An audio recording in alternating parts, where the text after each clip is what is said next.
Hal ini lantaran Hotman Paris mengunggah foto Meriam Bellina di akun Instagram miliknya. Dahulu ia sempat diisukan mengalami kedekatan bersama seorang aktor sekaligus aktris Meriam Bellina. Hanya saja kabar itu tidak terus berlanjut dan sudah tertutupi. Sontak hal ini langsung mengagetkan publik. Dalam postingan tersebut, Hotman Paris membagikan foto lawas Meriam Bellina yang masih muda.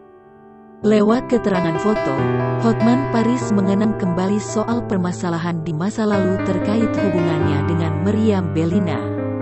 Di sisi lain, ia juga memberikan nasihat pada para lelaki. Hotman mengingatkan para pria untuk tidak menjelekkan mantan istri atau mantan kekasih. Hotman Paris seakan sedang menyindir seseorang lewat postingan tersebut. Hotman Paris pun memberikan contoh Bill Gates dan mantan istrinya, Melinda. Hotman Paris menyarankan agar para lelaki untuk mencontoh sikap Bill Gates dalam memperlakukan Melinda yang sudah berstatus sebagai mantan istrinya.